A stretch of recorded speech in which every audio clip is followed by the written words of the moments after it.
All right, good. So again, welcome to our June meeting and hope everybody's been doing well and have a few things to go over, not an overly, full agenda. So hopefully we can give you some time back from today. And I'm going to go over a few reminders, some reviews, opportunity for improvements from validators, kind of reiterate some of the things we may have talked about in the past, but kind of tell you that the validators are looking for these things. Then I'll open it up to any agenda ideas for next meeting. We'll set the next meeting date. And as always, you can ask questions anytime. Just unmute and ask as we go through anything. But so this is kind of the agenda.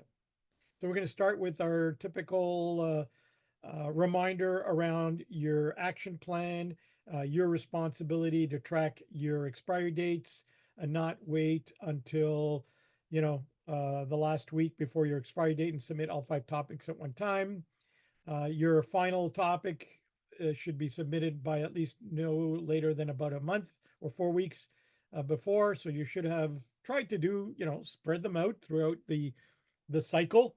And if you have one left, it should be no later than about a month before your expiry date.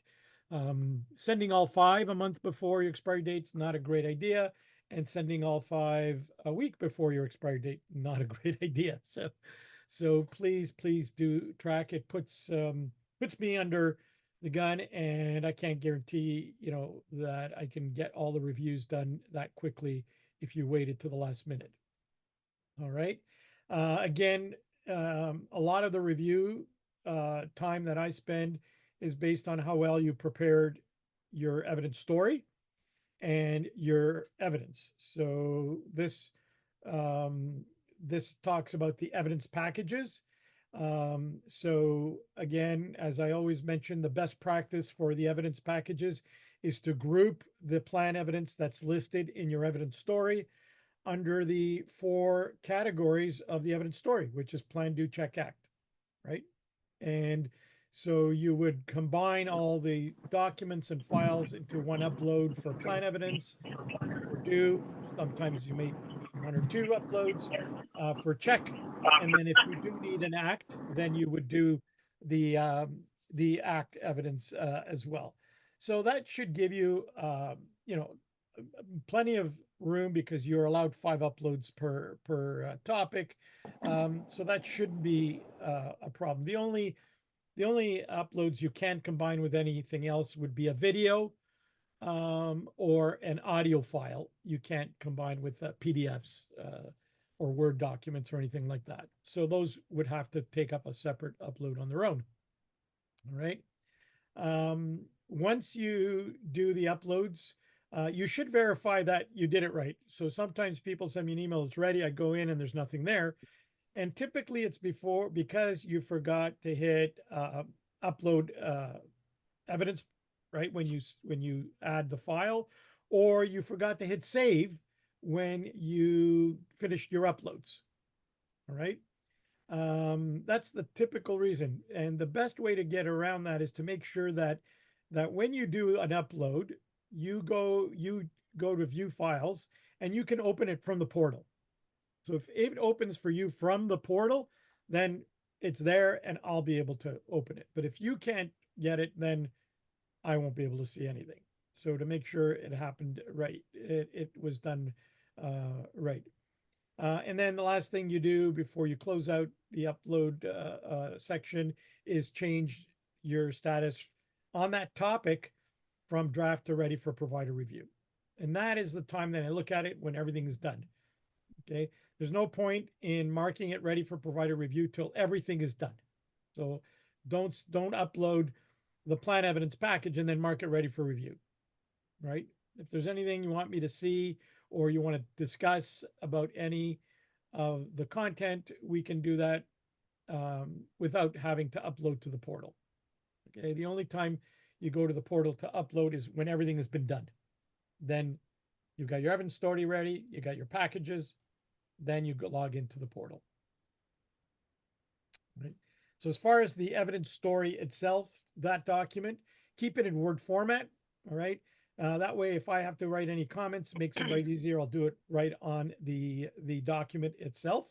You can even upload it in Word. You don't have to switch it to PDF to upload it to the portal. So you can just keep it always in Word. Remember, and we've run into issues where people are trying to give validators links to videos. Can't do that. Can't do that anymore. Maybe in the early days they were doing that, but now no, they're not accepting or linking to any third-party videos. So you can do a short, 30-second video of something if you need to. As long as it's 50 megabytes or less, then you should be able to upload it. Same with audio files, right? So otherwise, do screenshots, transcripts, any other way to relay the information you're trying to do as part of the evidence. If the video is too long, right? Make sure that you fill in all the required components. If you're a small business, don't submit the final with my red text, all my comments on it. Doesn't look good.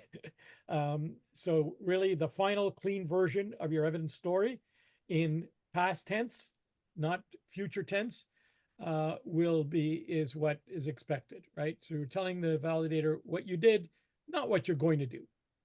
And so we have had parts of AERs where the validator has submitted an AER because it was written in future tense and they couldn't tell what you're going to, did you do it or is it something you did, right? Because of the way the evidence story was worded and they couldn't tell from the evidence either. So that avoids any of that confusion, right?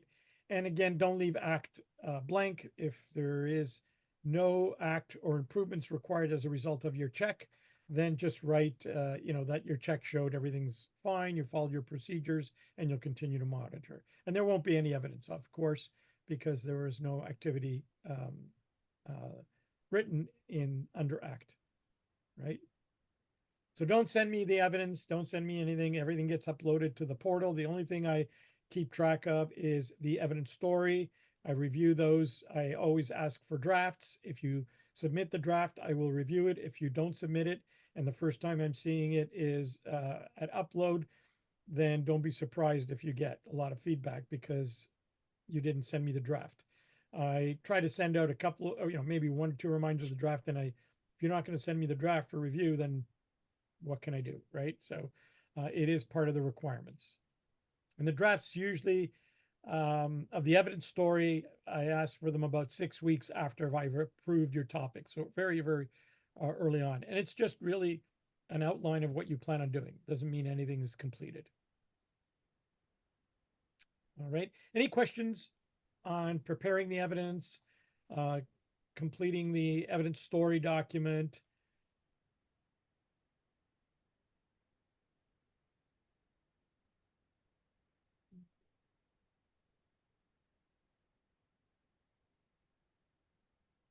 All right. So any of you that are in the small business initiative, just keep in mind that the action plans need to be closed before December 31st, 2025 to be eligible. Any action plan that goes past that date for whatever reason, extension or whatever, will not qualify for double rebate. Also, if you plan on restarting, say you're working on an existing one that you're going to close, before the end of this year, if you plan on restarting, we need to get you on, get you re-registered, get you paid with ACSESS, get your topics selected, get them approved by me on the portal by December 31st, 2024, or they won't qualify for the double rebate program. All right. So, and that's where the importance of closing your current plan comes in, right? As you can see, the WSIB said, we're not guaranteeing we'll be able to close a current action plan for any evidence submitted after August 1st. That will close in time for you to start a new one before December 31st, 2024. And the reason you want to do that is because you want to take advantage of the double rebate, because we don't we don't know if the next small business incentive is going to be better than the double rebate program. If it happens to be, then we'll just close out the current action plan and start you on the new one if it's better than the current one. So you know, we can do that. But if you're planning on closing and starting, you've got to give WSIB enough time to close your current action plan, right? And because they can't guarantee that they'll close it before December 31st, I can't guarantee it either. And so August 1st deadline, I have to align myself with them as far as what guarantees they can give or not give to making sure that your action plan actually closes in time to start a new one before December 31st, 2024. All right. Because anytime, if you start after that, it will not qualify. Right. And no extensions, whether it's a current or a plan that you're going to start this year beyond 2025 will qualify. So I can't give you an extension if you still wanted to qualify for double rebate. Give you an extension, but then it won't, if you need it, and it won't qualify. All right. So that's what's happening with the small business. Stay tuned for the next version of it. We don't know what it's going to be yet. Supposed to be this fall. Let us know. And as soon as I know, you'll know. Any questions if you're a small business? Excuse me, James. Yes. Sir, I just had a question for you. Here it says this means that all topic reviews to ACSESS must be submitted by July 1st, 2024. Are you referring to the email that we sent to you, or are you referring to the action plan that's uploaded on the WSIB website? The uploads to the website, because that's where I do the final review. So basically what I've said is, you know, if WSIB has August 1st, I need at least a couple of weeks to get them in for August 1st for you. And I can't guarantee that that'll happen, especially if you send me 5, you know, on July 1st. I won't even be around to look at them till after that, right? So I've got to get them in so that they are in to WSIB for August 1st. If you want to guarantee, doesn't mean it won't happen, that, you know, your action plan won't close, especially if you're just starting one now. There's no way you're going to do August 1st. Impossible, right? So if you just renewed, then that's the plan that's going to go into 2025. So you don't need to worry about closing because you probably already finished one in 2024 and you've started the second one. And you're already got an expiry date of 2025. You're fine. You don't have to worry about anything as long as you finish that one by December 31st, 2025, right? And probably your expiry date is going to be June of 2025 anyways, if you just started now. So you don't need to worry about it. It's people that are going to be closing within the next month or two, right? I mean, July is coming next week, right? So if you're on an action plan that has a closing date of 2024 and you want to finish it and start another one that'll roll into 2025 so that you can qualify for the rebate, these are the dates that are critical. All right. Thank you very much, James. All right. So that's what you got to watch out for. I don't know how many of you are in that kind of scenario. But you know, if you're still, you know, got 3-4 topics to go, then, you know, the likelihood you could try to close out by the end of this year. But if you're just been delaying everything, you're going to lose the opportunity to close out in time to start another one this year to carry over into 2025, right? So that's why it's critical you track your expiry dates, right? But if you just started a new plan now, you're already in the second plan of 2024, you're done. You're fine, right? Because there's no way you're going to finish it between now and December. Maybe you could try, but it's going to be tight. And then the fact that it'll close by December is going to be really tight. And there's no guarantee. All right. So you've already taken advantage of trying to get 2 action plans in the 2024 year, one finished, one started. Right? Any questions on that?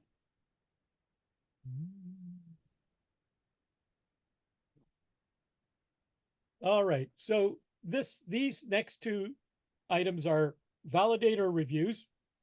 They were not AERs. They were opportunities for improvement. But they're, the reason I highlighted them and included them here is because they're common ones that I kind of sometimes make comments on it as well. And the first one is how well you write your evidence story. I know we're not all story writers, but we're not asking for, for you to be an author. But when you write an evidence story, there's two columns. There's the activity column and the evidence list column, right?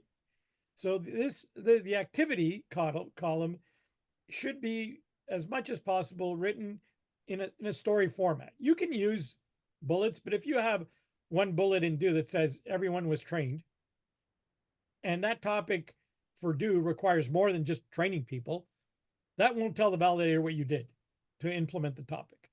They want to know a little bit more. They want to know who, what, when, where, and why you did what you did. The why usually is why you've selected the topic.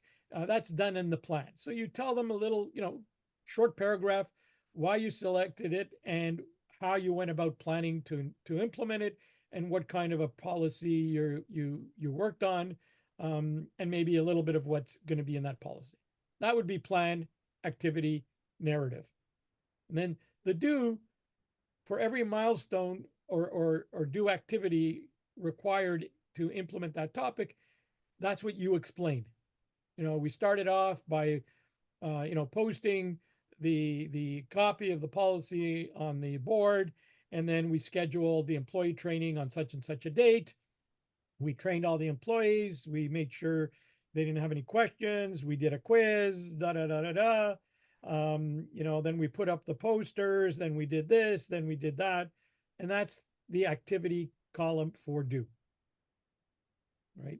You still can use bullets, but if it's all 3 or 4 bullets that don't really, tell exactly the detail of what you did, then the validator is going to struggle and you're going to get a comment like this. Okay. And like I said, it says here, it can be brief, but it needs to provide enough detail for the validator to confirm that the topic is living and breathing, that you actually implemented it. And how do they know that? It's because you're telling them that. And then there's a few pieces of evidence that show that what you told them, you actually did. And that's what the evidence column is all about. And the evidence column is just a list of the items you're going to upload to the portal for the evidence. That's it. You don't write any narrative, and that is a bullet, or you number it, right? The important part with the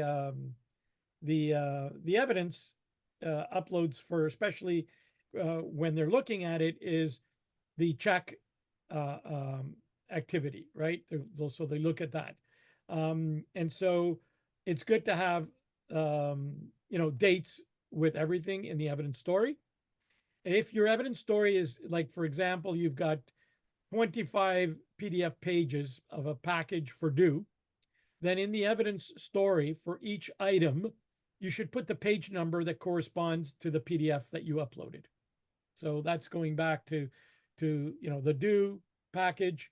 Those are usually the biggest ones. The plan package usually is not too bad. Doesn't have a lot of different pieces to it. The check package is usually 1 or 2 things. It could be a survey that you uploaded. So they're not usually a lot of pages. It's the do that can be a lot of PDF pages. So it helps in the evidence story if you put, training record page, 42, training slides page 43 to 45, whatever it corresponds to in the uploads that you did. So we can find them very quickly. The validator can identify the corresponding evidence as per your evidence story, and everything that you list in the evidence story as evidence, I'm going to look for. So if you listed it but didn't upload it, my comment before I send it, the validation is going to be, can't find this, can't find this, can't find this, because the validator is going to look for it too, right? So you have to upload everything that you listed, or else if you think you have enough and you don't need all that extra stuff, then remove it from the list in the evidence column. All right. So the check, this validator said, okay, there are different, they probably use the same type of check for all the topics. So maybe the validator said, look, there are other ways, such as surveys, interviews, quizzes, questionnaires, that you can validate knowledge and understanding of a topic. There are also great tools, and the evaluation check form that I use is one of them. That's the one I send to you if I have it developed for your topic. And it's fine. They can't not say you can't use this, because it is a good one. But sometimes it's even easier to do a quick 4-question survey, to verify they still remember a topic. What some people do is they'll do a quiz at the time of training, which is in the due. And that quiz is not check. The one that you do right after you did the training, here we just finished and you're doing the quiz, that's part of the due. But what they do is 2 months later, they'll redo the quiz to make sure people still remember. So that could be a check on a topic, right? Do people still remember what we talked about 2 months ago, right? So that's another way to do a check. Every topic is a little bit different in the best way to do it. But here the validator is saying, look, you have lots of options to do it, and here are some of them. Okay. And then it should complete a period of time. So they'll never put weeks, days, but as we've experienced now, anything earlier than 8 weeks after the due is going to get kicked back, right? So if you sent it to me for review and the date on your check evidence is earlier than 2 months from the last due activity that you did, I'm going to send it back and say, hey, you got to wait another, month or whatever the timing would be, to make sure it's at least 8 weeks or more.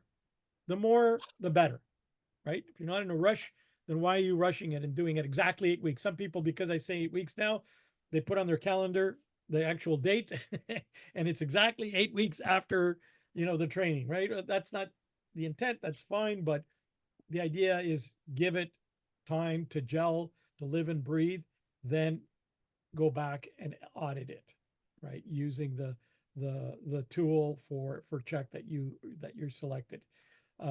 So that's the idea behind the check. All right. If you're not sure, you want to say, is there what are some of the options we can talk about? You can tell me, what are different ways of doing check for this topic? We can discuss it, right? The reason I use the checklist because it's the easiest and it's already set up for you. You don't have to do it in most cases. Right? Any questions on that? Those two. So these are common things that I see as well. And right. And some people still send the quiz that they did right after the training and they send it as check, and that's not checked because that was done 10 minutes after training, not 8 weeks after training, right? So, right. Questions, comments? We're good. I don't see any typing or hands up or hear anybody. So, all right. So as always, I'm open to suggestions for agenda items. I obviously will do the ongoing updates and stuff. I'll keep an eye out for anything that comes from validators on anybody's topics that is good to share, like I did today. I also encourage you to always, always, always look up the reports for all your topics, regardless of whether they were complete or not, right? Obviously, if it's an AAR, you're going to have to read the validator's report. But even for your completes, have a look, because you'll get OPIs, right? You'll get opportunities for improvement, and they could help you in the future, right? So it's always good to know, especially if you did a good job, then okay, next time I do topics, this is the formula. It seems to be working. Validator said I did a good job, right? So always go in. You always get a notice that the status of a topic has changed. So go in, see if it's complete, click on the topic, read the validator's report. There's always something. Okay. If it's perfect and they don't even have an OPI, they'll just say you did a good job. It meets the requirements. Done. Right. Or they'll say you did a good job, but here's some opportunities for improvement, and they'll give you that. So always take a look at what you did because it could help you with future topics. So I always encourage you to do that. And I do that as well because I get the same notice that your status on a topic has changed. I'll click the link, I'll go and I'll kind of do a quick read to see what's been happening or anything coming from validators that I should be aware of for improvements. Or if it's an AAR, then we got to trigger the AAR process. Okay. So again, send me, if you've got any agenda item suggestions, I'll take them now and make a note of them. Either email me because again, I want to make sure that we're addressing issues that you want to see as well.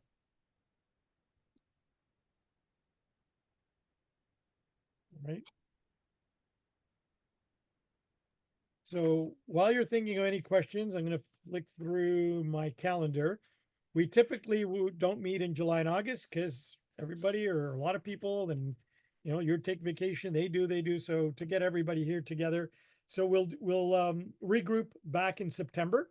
If there's any updates or changes between now and then, I'll send them out to you. But I don't anticipate the stuff that's coming up for the 2025 year, probably later in the fall, hopefully by our October, November meeting, we'll have more to share. We'll have the updated members guides and anything like that that they're working on. So there may or may not be anything new in September. And if there is, that'll be the meeting that we'll do it at. Just going to open up my electronic calendar also to make sure that there's no conflict with anything else.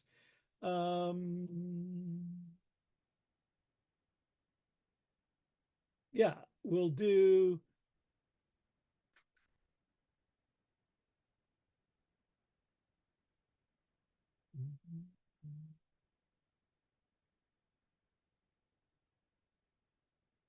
Let's do the 17th, which is a Tuesday.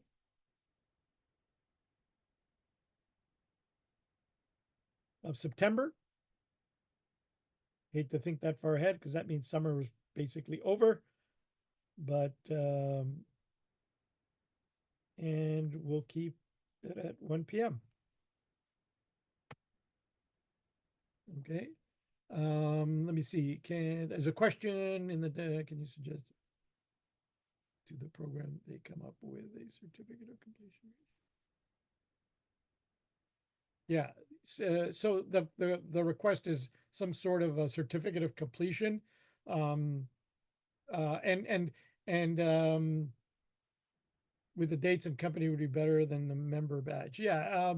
They used to do that. They used to send at the end of each action plan, you've completed the action plan, right? But I just checked back with them and they don't do that anymore. So if you needed something for whatever reason to say that you're a member of the excellence program and that you're completing send me an email and I'll send you something from ACSESS. All right. Not sure why they stopped doing it or whatever, but